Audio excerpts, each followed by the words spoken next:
سنة 1995 آية اتولدت في منطقة منشية ناصر بالقاهرة. اتولدت لأب وأم حياتهم نفسها كانت ملخبطة ومش فاهمين يعني ايه استقرار أو مسؤولية. أبوها اسمه عيد شغال مكواجي، وأمها اسمها أميرة ست بيت، بس الحقيقة إنها ما كانتش شايلة بيت ولا فاهمة يعني ايه أمومة بجد. من أول يوم والجواز بينهم كله مشاكل وخناق. بعد سنتين بس من ولادة آية المشاكل زادت جدا، وكل شوية يهددوا بعض بالطلاق لحد ما فعلا اتطلقوا. وأميرة بدل ما تبدأ صفحة جديدة بهدوء قررت تعاقب عيد بطريقة قاسية. سابت له البنت وقالت إنها ملهاش دعوة بيها خالص، وقطعت علاقتها بيهم تماما. ومن اللحظة دي الأم اختفت من حياة آية كأنها ما كانتش موجودة أصلا. بعد الطلاق عيد أخد بنته، بس هو كمان ما كانش عايز يتحمل مسؤوليتها. قال إنه مش فاضي ومش قادر يربيها، فقرر يوديها عند أمه في الأرياف تبقى هي اللي مسؤولة عنها. وطبعا الجدة المفروض إن حفيدتها تبقى أغلى حاجة عندها، زي ما بيقولوا أعز من الولد ولد الولد. لكن المثل ده ما كانش ليه مكان في العيلة دي. السنين عدت وآية كبرت وبقى عندها 12 سنة، وطول الفترة دي ما دخلتش مدرسة ولا عرفت يعني ايه تعليم. حياتها كلها كانت بين 4 حيطان في بيت جدتها. حتى أبوها زياراته كانت قليلة جدا، ممكن تتعدى على الصوابع. الجدة ما علمتهاش غير حاجات البيت، ازاي تنظف وازاي تطبخ وتشيل المسؤولية بدري. كل ده علشان من وجهة نظرهم ان البنت ملهاش غير الجواز وبس، وده آخرها في الحياة. وفي آخر 2007 وآية عندها 12 سنة الجدة قررت هي كمان تتخلى عنها. السن كبر بيها وما بقتش قادرة تتحمل مسؤوليتها. كلمت عيد وقالت له يجي ياخد بنته لأنها خلاص مش قادرة تربيها. وعيد ما كانش قدامه حل غير انه يرجع ياخدها، خصوصا انه كان اتجوز بعد طلاقه فترة قصيرة واحدة اسمها عزة شبهه في الطباع وفي التفكير. آية رجعت تاني لمنشية ناصر، نفس المكان اللي اتولدت فيه. عاشت مع ابوها ومراته عزة من سنة 2007 لحد 2014. 7 سنين كانوا من أسوأ سنين عمرها.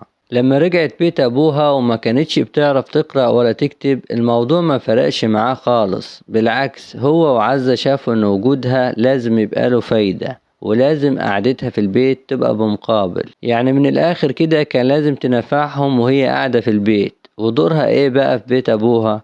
تغسل وتنظف وتطبخ كل حاجة جدتها علمتها لها. يعني كان لازم تحلل اللقمة اللي بتاكلها وتعيش كأنها خدامة عند أبوها ومراته. ولو تعبت شوية أو زي أي طفلة صغيرة نفسها تلعب وتسيب شغل البيت، ما كانش بتقابل غير عنف وضرب وإهانة ملهاش أول من آخر. والكلام ده ما كانش من أبوها بس، لا ده كمان من مرات أبوها. والحال فضل ماشي كده سنين لحد ما كبرت وبقى عندها 17 سنة.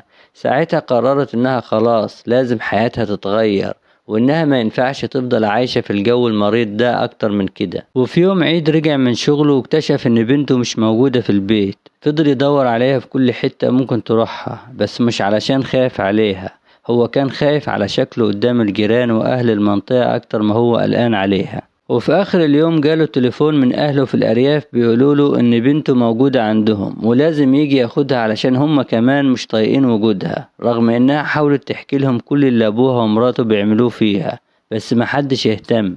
المهم إنها تمشي من عندهم وخلاص. عيد سافر وجابها، وبعد الموقف ده العلاقة بينهم بقت أسوأ من الأول بكتير. مستوى التعذيب والإهانة زاد بشكل مرعب، لدرجة إنها كانت دايما تقول لأي حد تعرفه أنا هموت على إيد أبويا ومراته، بس محدش كان بيصدقها. وبدل ما تحاول تهرب مرة، لا هي حاولت تهرب 8 مرات. البنت كانت تايهة ومش عارفة تروح فين. كل اللي نفسها فيه إنها تسيب البيت ده وتمشي، وكل مرة كانت بتهرب أبوها كان بيرجعها تاني. وعقابه ليها كان يربطها في كرسي جوه أوضتها أقل حاجة 15 يوم. 15 يوم مربوطة في كرسي، يضربوها هو ومراته من غير رحمة. وفي مرة وهو قاعد في البيت سمع صوت جارته بتصرخ وتنادى عليه. فتح الشباك وسألها في ايه، قالت له الحق بنتك بتحاول تنط من البلكونة. نزل جري على الشارع، لقى بنته رابطة الملايات والستاير في بعض وعاملاهم زي حبل ومربطاهم في البلكونة وبتحاول تهرب بأي طريقة.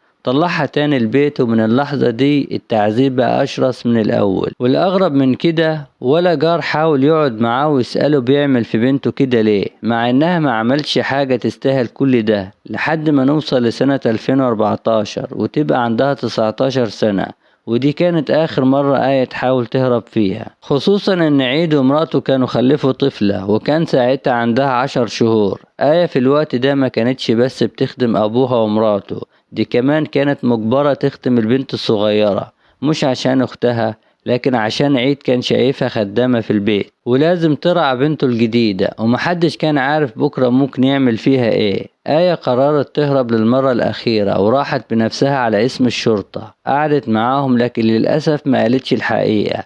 قالت إن عندها 17 سنة وإن أبوها وأمها ماتوا في أحداث 25 يناير وإن ملهاش حد في الدنيا وعايزة تدخل دار رعاية للأيتام تعيش فيها. قالت كده لأنها كانت مرعوبة، خافت لو اعترفت إن أبوها عايش يرجعوها له تاني زي كل مرة. رجال الأمن سمعوا كلامها ووفروا لها فعلا مكان في دار رعاية، وفي نفس الوقت خدوا بياناتها وبدأوا يتحروا عنها علشان يتأكدوا من قصتها. وبعد كام يوم اكتشفوا انها ما كانتش صادقة وان ابوها وامها عايشين، وقدروا يوصلوا لعيد اللي كان شغال مكواجي وبلغوه ان بنته موجودة في الدار. المفاجأة ان عيد ما راحش يستلمها وقرر يسيبها هناك كأنها حمل وتخلص منه، لكن آية كانت فاكرة ان حياتها هتبقى احسن بكتير في دار الرعاية. ولما عاشت وسط البنات هناك سمعت قصص ومعاناة اصعب من قصتها وتعرضت لمواقف خلتها مش قادرة تتأقلم. حست ان كل مرة بتهرب فيها بتقع في حفرة اعمق من اللي قبلها، فقررت تهرب تاني، المرة دي من دار الرعاية نفسها علشان تختفي خالص ومحدش يعرف لها طريق. لكن بعد اسبوع بس ناس شافوها واتعرفوا عليها وكلموا ابوها علشان يجي يستلمها. عيد راح فعلا واستلمها، لكن المرة دي كان واصل لمرحلة خطيرة جدا، كان مش طايق وجودها في حياته اصلا. في اللحظة دي قرر يخلص منها بطريقته علشان يحافظ على صورته اللي راسمها قدام الناس في منطقته، صورته كراجل محترم ومتدين وعمره ما يظلم حد ولا ممكن يأذي بنته. رجع بيها البيت وقعد هو ومراته عزة يفكروا يعملوا ايه، واستقروا رأيهم على قرار قاسي، يربطوها من ايديها ورجليها ورقبتها ويثبتوها على كرسي من غير اي حركة، والربط ده هيفضل مستمر للأبد. وكلمة للأبد هنا ما كانتش مجرد تعبير، كانت بمعناها الحرفي. وفعلا نفذوا اللي في دماغهم وربطوا آية جوه أوضتها 7 شهور كاملين، 7 شهور ما بتتحركش من مكانها، حتى دخول الحمام كان مرة واحدة في اليوم وهي متربطة، والأكل لو حب يدوها تاكل كان ممكن مرة في اليوم وممكن لأ، ده غير الضرب اليومي والإهانة والتعذيب بحجة إنها غلطت في حق أبوها. لحد ما جه يوم بعد ال7 شهور دي عزة دخلت عليها لقت لونها بقى أزرق ومفيش أي حركة خالص، كان واضح جدا إن آية ماتت. لكن عزة ولا كأن في حاجة حصلت، قامت فكت الحبال وقعدتها على الأرض وابتدت تصرخ وتلم الجيران كأن الموضوع فجأة حصل. واحد من الجيران نزل وشاف إن آية بنت عيد ماتت، فكلم أبوها في محله وبلغه بالخبر، والأب استقبل الخبر ببرود غريب جدا ولا كأن اللي ماتت دي بنته. الجيران طلبوا الإسعاف وكلموا مكتب الصحة علشان يطلعوا تصريح دفن.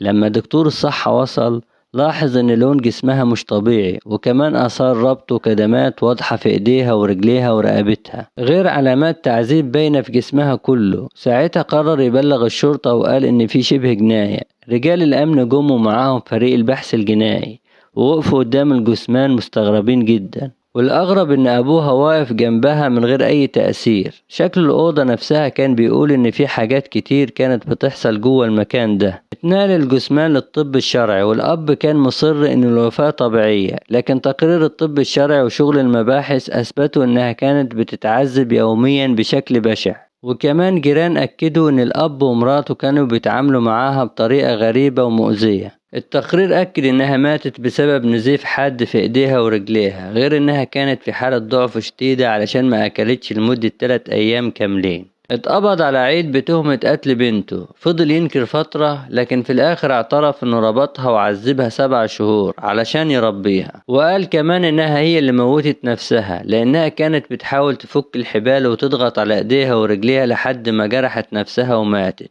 وكان مقتنع لآخر لحظة إنه ما عملش حاجة غلط. آية عاشت 7 شهور في عذاب ما يتحملوش بني آدم وسط ناس قلوبهم حجر، حتى مرات أبوها عمرها ما حنت عليها، والأم مش موجودة في الصورة خالص، ما سألتش عليها ولا حتى بعد ما ماتت. اللي زي دول مش قد مسؤولية جواز ولا خلفة من الأساس، ربنا يرحمها، يمكن الموت كان أهون عليها بكتير من الحياة اللي كانت عايشاها.